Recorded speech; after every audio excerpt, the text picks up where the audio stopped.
everyone. Welcome to the Inverex Solar Energy Pit Side Show. Now, this match is definitely getting interesting. 29 runs is the trail that we're talking about, and there is a lot to talk about and look forward to in tomorrow's game. I've got with me a special guest, Mohammad Yusuf, batting coach of the Pakistan cricket team, joins us alongside Arooj Mumtaz.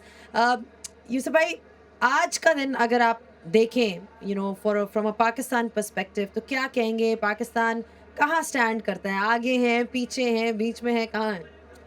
बिस्मिल्लाहिर्रहमानिर्रहीम। देखिए, अभी तो कुछ कह नहीं सकते, लेकिन जो 50 रन्स की लीड हो गई है, ये होनी नहीं चाहिए थी। जिस तरह हमने विकेटें ली हैं शुरू में, लेकिन ब्रूक्स और बेन फॉक्स जैसे खेले हैं, बहुत ज़बरदस्त इनिंग खेली है दोनों ने। Specially Brooks through out the series बहुत अच्छा खेल रहा है। बेन फॉक्स बहुत ही डेंजरस लग रहा था, क्योंकि वो जिस तरह की बैटिंग कर रहा था, वो टीजिंग बैटिंग थी, वो मुश्किल कर रहा था बॉलर्स के लिए। और बाद में जो 75 रन्स बनाए हैं टेल एंडर्स ने, वो भी हमारे लिए बहुत टीजिंग है। अगर आप देखें कि वुड ने दोबारा वही 36 रन जैसे मुल्तान में बनाए थे, आज फिर उसने बना दिए हैं। और ये जो ओले रॉबिन्सन 29 रन्स वो कर गया, ये हमारे लिए कोई अच्छी चीज़ नहीं थी। और मेरा ख्याल है कि ये थोड़ा सा टीजिंग है हमारे लिए। ये रुक जाते और हम अगर लीड ना भी लेते, अगर बराबर भी ज़्यादा, वो भी चीज़ें अच्छी थी। लेकिन कल इंशाल्लाह, आज जैसे लड़कों ने 8-9 ओवर खेले हैं, कल हम इंशाल्लाह और बेहतर खेल के इतने रन्स करें ताकि इनको अंडर प्रेशर लें, क्योंकि जिस तरह की क्रिकेट वो खेल रहे हैं इंग्लैंड वाले, वो अब रन्स की तरफ जाते हैं। ये कुछ पिछले 2-3 सीरीज़ में इन्होंने शुरू किया, उसमें काफ़ी कामयाब हैं वो। ठीक है। अच्छा, ये बताएं फ्रॉम अ पाकिस्तान पर्सपेक्टिव, एक चीज़ जो बहुत नज़र आई है, ऐसा हुआ है through out the series that moments आए हैं मैच में जब लगा है कि पाकिस्तान के हाथ में है match. I can coat various moments end of Pakistan losing their wickets in key moments. We saw that with somebody like Saud Shakil. Debatable है obviously उनकी विकेट कैसे गिरी पिछले मैच में, फिर Imamul Haq at one point of the game. There are various examples and I'm sure you know as well. ऐसा क्यों होता है कि क्रंच मोमेंट्स में जब लगता है कि कंट्रोल में है मैच, आज भी ऐसा लगा एक पॉइंट पे जब विकेटें गिर रही थी इंग्लैंड के एंड से, कि शायद पाकिस्तान के मैच में हाथ में मैच कंट्रोल में आ गया है, बट देन अगेन आगे एक पार्टनरशिप लग गई। ये ऐसा क्यों है? अच्छा, एक्सक्यूज़ तो कोई है ही नहीं क्रिकेट में, एक्सक्यूज़ नहीं दे सकते। लेकिन आप ये कह सकते हैं कि लक ज़्यादा फेवर उनकी कर रही है, लेकिन ये अच्छा भी बहुत खेल रहे हैं वो, इसमें कोई शक नहीं कि वो अच्छा भी खेल रहे हैं, लक भी फेवर में जा रही है। बहुत सी चीज़ें आज देखें, कई दफ़ा वो बहुत क्लोज बचे हैं और हमें कोई थोड़ा सा भी होता हम आउट हो जाते हैं। जैसे पीछे से 4-5 तो पीछे से कैच आउट हो गए हमारे। और जैसे आपने कहा खुद ही कि जब कोई पार्टनरशिप लगती है, अचानक से आउट हो जाता है कोई, और सॉफ्ट डिसमिसल होते हैं हमारे।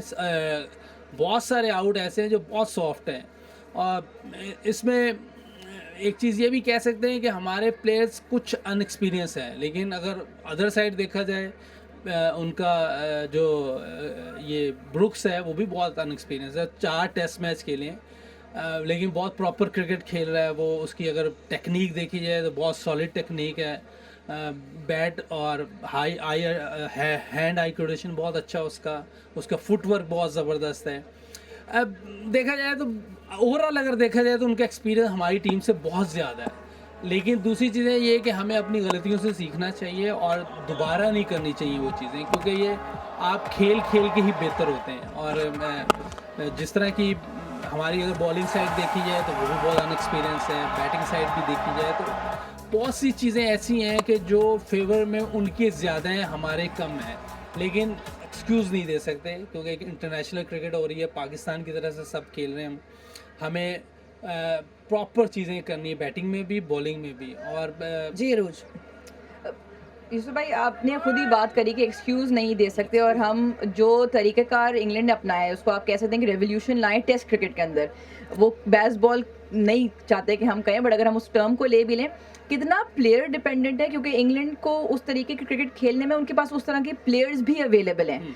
क्या पाकिस्तान के पास आपको लगता है उस चीज़ को रेप्लिकेट करने के लिए प्लेयर्स हैं? क्या हम उस किस्म की क्रिकेट खेल सकते हैं? क्या वो हमारा तरीका है कि we are more happier and comfortable playing our style of cricket? नहीं, देखिए, अगर आप देखें इस सीरीज़ में हमारा रन रेट जो है वो 3-5 से ऊपर ही जा रहा है। और मेरा ख्याल है कि जो पहला दिन हम खेले हैं, पहले हाफ में कोई 4.30 ऐसे था, आखिर में भी ज़्यादा ही था। जो लास्ट सीरीज़ हमने ऑस्ट्रेलिया के ख़िलाफ़ खेली उसके मुकाबले में देखें, लेकिन इंग्लैंड के सामने बहुत कम लगता है, क्योंकि वो 6 से भी गए हैं, 7 पे भी गए हैं। आज फिर वो 4 साढ़े 4 पर गए हैं, हालांकि विकटें भी गिरती रही, उनकी 4 विकटें जल्दी भी गिर गई हैं। अब मेरा ख्याल है कि एकदम उनका भी नहीं हुआ, उन्होंने भी टाइम लिया। और मेरा ख्याल है कि हमारे प्लेयर्स भी ये चाहते हैं, हम और स्पोर्टिंग स्टाफ भी ये चाहता है, मैनेजमेंट भी चाहती है कि हम भी ऐसी क्रिकेट खेलें कि तेज़ खेलें, क्योंकि वो लेकिन प्रॉपर, क्योंकि वो रिजल्ट ओरिएंटेड भी है ना, वो रिजल्ट ओरिएंटेड जी, भी है कि result वो oriented। जो ये तेज देखिए- क्रिकेट खेलते हैं उसमें उनके रिजल्ट्स भी आए, 9 में से 8 टेस्ट मैच उस तरीके से वो जीते भी हैं। बिल्कुल ठीक कह रही है, लेकिन मैं भी ये कह रहा हूँ कि प्रॉपर क्रिकेट खेल रहे हैं, ये नहीं कि आंखें बंद करके घुमा रहे हैं। बिल्कुल। अगर उनकी आप टेक्निक देखें, उनकी शॉट सिलेक्शन देखें, अगर उनकी स्वीप शॉट और रोलर स्वीप देखें, उनकी वो जो हेड है वो कहाँ है, उनकी पोजीशन कहाँ है, ये सारी चीज़ें अकाउंट कर रही हैं। ये नहीं कि बस आके उन्होंने चलानी शुरू कर दी, ऐसी बात नहीं है। हाँ, हमें ये सारी चीज़ें हमें भी करनी है और हमें भी ऐसे ही क्रिकेट खेलनी चाहिए। और हमारी मैनेजमेंट की तरफ से किसी को रोक टोक नहीं है कि आप जाके ठक्का लगाएं। हर प्लेयर को हम ये कहते हैं कि आपने अपनी गेम खेलनी है, सिचुएशन को सामने रख के, जो भी सिचुएशन है उसको सामने रख के आप अपनी जो आपकी स्ट्रेंथ है उसके मुताबिक खेलना है। मेरी तरफ से तो कभी किसी को नहीं रोका गया कि आप ऐसे खेलें वैसे खेलें। और मेरा ख्याल है हेड कोच कप्तान की तरफ से भी ऐसी कोई किसी को इंस्ट्रक्शन नहीं जाती कि वो रोकें ज़बरदस्ती। हाँ, सारे इंटरनेशनल खेल रहे हैं, सब फर्स्ट क्लास खेलते हुए आ रहे हैं, उनको भी पता है कौन सी सिचुएशन है। हैरी ब्रुक्स को मेरा ख्याल है कोई मैसेज नहीं जाता होगा, सब अपनी गेम खेल रहे हैं। अच्छा, ये बताएं कि मतलब obviously these are all areas of improvement जिसकी आपने बात की, बट कुछ पॉजिटिव्स भी हैं पाकिस्तान के लिए। फॉर एग्जांपल अब्दुल्ला शफीक या फिर साउद शकील, अगर यंग बैटर्स में देखा जाए तो ये दो ऐसे प्लेयर्स हैं जो कि लगता है कि फ्यूचर हैं पाकिस्तान की बैटिंग का। तो आप इन दोनों को कैसे देखते हैं? How are they different from each other? या सलमान आगा भी हैं, ही इज़ ऑल्सो स्कोर्ड 50। तो ये जो तीनों आपके पास जो आ रहे हैं, इनकी किस तरह से मुख्तलिफ हैं? सबसे ज़्यादा आपकी आइज़ में कौन है प्रॉमिसिंग, जिसको आप कहेंगे कि ये टीम का बैकबोन होगा, जिस तरह अजहर अली थे, आप थे, लाइक उस तरह के प्लेयर्स? देखिए, अब्दुल्ला और ये जो अपना साउथ शकील है, ये दोनों बहुत की लग रहे हैं। और मुझे साउथ शकील की अगर अगेंस्ट स्पिन देखें तो बहुत ही ज़बरदस्त खेला है, उसका फुटवर्क बहुत ज़बरदस्त था, मेंटली स्ट्रॉन्ग है और अपने नर्व्स पे होल्ड करता है। वो प्रॉपर लग रहा होता है कि नज़र आ रहा होता है कि वो जो खेलना चाह रहा है वही खेल रहा है। और बहुत मैं समझता हूँ कि उसका ब्राइट फ्यूचर है और लंबा खेलेगा पाकिस्तान के लिए। और क्योंकि अभी बिल्कुल स्लो विकेट्स हैं, टर्निंग साइड पर हैं, फास्ट बॉलिंग पे इतना कोई चीज़ नज़र नहीं आई किसी की भी। लेकिन जैसे जैसे खेलता जाएगा, क्योंकि टेस्ट क्रिकेट में आपको लर्न, वैसे इंटरनेशनल क्रिकेट में तो रोज़ लर्न करना है जब तक आप खेल रहे हैं। इवन मेरी अजहर अली से बात हो रही थी, वो कह रहा अभी भी मैं सीख रहा हूँ। तो ये एक अच्छा साइन होता है अभी किसी भी स्पोर्ट्समैन के लिए, किसी भी प्लेयर के लिए, कि वो अपने रिटायरमेंट तक सीख रहा है। क्योंकि जब इंसान कहता है ना मैं सीख गया हूँ, फिर वो रुक जाता है। तो जितने भी प्लेयर्स हैं और वो कोशिश भी करते हैं लर्न करने की, लेकिन जितनी जल्दी लर्न कर लें इंटरनेशनल लेवल पर, उतना आपको फ़ायदा होता है और टीम को भी। अच्छा, obviously when you were playing in your time's, जब आप खेल रहे थे, इतनी आपकी अच्छी अच्छी इनिंग्स थी जो पाकिस्तान के लिए आपने खेली, ज़बरदस्त किस्म की double 100 in England, I remember. If you compare that era to this era, उस वक्त जो माइंडसेट था एज अ प्लेयर, क्या उस वक्त भी कोचिंग स्टाफ आपको मैसेज देते थे कि जाकर ठक्का लगाओ, या फिर ये था कि अपनी गेम खेलो? या अब अगर आप कंपेयर करें अब के माइंडसेट से, सो दैट ईरा वर्सेस अब, what do you think is the difference?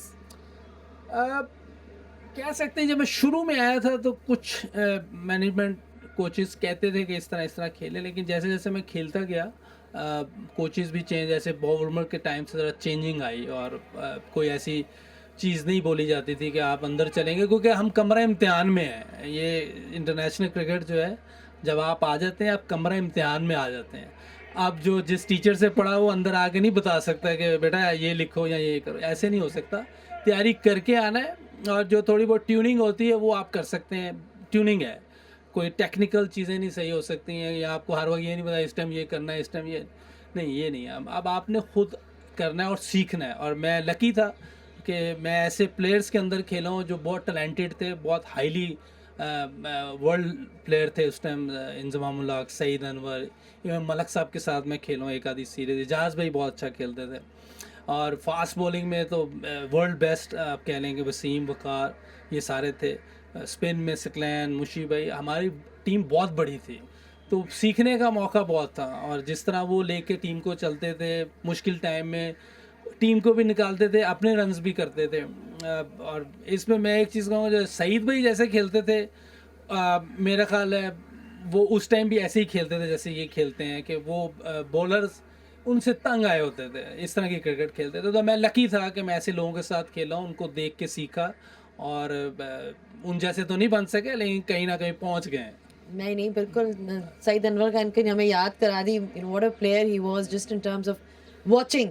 अच्छा, अब कल के ऊपर थोड़ा सा आ जाते हैं। अभी अगर मैं आपसे पूछूं कि क्या टारगेट होगा जिससे आप सेटिस्फाइड होंगे, कितने पे आपको लगता है कि एक वो सवाल भी आ जाता है कि फोर्थ इनिंग्स में ऑब्वियसली वो बैटिंग करेंगे, तो फ्रॉम अ पाकिस्तान पर्सपेक्टिव किस परफॉर्मेंस से आप एज अ कोच सेटिस्फाइड होंगे ओवरऑल, जो अब सिचुएशन नज़र आ रही है? देखिए, एटलीस्ट 300 रन्स तक का तो उन्हें टारगेट देना चाहिए हमें फोर्थ इनिंग में, क्योंकि जिस तरह वो खेलते हैं। और एक चीज़ याद रखें कि हमने भी बहुत क्रिकेट खेली है पाकिस्तान में, हमारी विकेट स्लो से स्लो होती जाती हैं। और मुझे लगता है कहीं हमारे जो मट्टी है उसमें कोई प्रॉब्लम है, क्योंकि अगर आप इंडिया बांग्लादेश में देखें तो जैसे डे बाय डे मैच गुजरते हैं, बॉल शार्प टर्न होना शुरू हो जाता है, बल्कि पहले घंटे से शुरू हुआ था इंडिया में और बांग्लादेश में। यहाँ अजीब है, थोड़ा सा पहले दिन होता है, उसके बाद स्लो विकेट होना चाहिए। अगर आज देखें तो आज कल से बाउंस नीचे और लो हो गया, लो था। तो हैवी रोल लेते हैं तो यहाँ टूटती नहीं और जुड़ जाती है। अजीब मट्टी का कोई चक्कर है।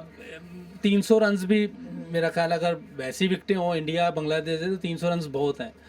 देखते हैं अब ये क्या होता है, मट्टी विकेट कैसे खेलती है। हैवी रोल लेने के बाद वो हैवी रोल लेंगे, लाजमी बात वो हैवी रोल लेंगे ताकि स्लो हो जाए। 300 रन्स तो एटलीस्ट हमें उनके ऊपर करने चाहिए, एटलीस्ट 50 की लीड, उसके बाद 300। इंशाल्लाह लड़कों में इतनी एबिलिटी है, क्योंकि अपने होम ग्राउंड है और उन्होंने किया भी। अगर आप देखें इस सीरीज़ में बैट्समैनों ने 650 के ऊपर 625 भी किया है। और फिर जो आखिरी इनिंग हम मुल्तान में खेल रहे थे, 350 चेस कर रहे थे, 27 रन से हारे हैं। और उसमें भी कुछ चीज़ें ऐसी हुई, अदरवाइज़ वो मैच भी हम जीत सकते थे। तो पॉजिटिव चीज़ें बहुत हैं। ये तो आप इस टीम को क्रेडिट भी दें, क्योंकि यंग टीम है। आप सिर्फ देखें, बाबर के 45 टेस्ट मैच हैं या अजहर अली के 97, बाकी सब में 20-30 के नीचे हैं। उनके 500 550 टेस्ट मैचेस हैं, तो उनको एक एज ये भी जाता है। और पीछे से वो एक अच्छा रिकॉर्ड लेके आ रहे थे, जिस तरह वो 2 होम सीरीज़ जीते थे डोमिनेट करके बैटिंग की तरफ से, तो इसी तरह इधर भी वो खेल रहे हैं। तो इंशाल्लाह उम्मीद पूरी है कि इस टेस्ट मैच में हम जीतेंगे।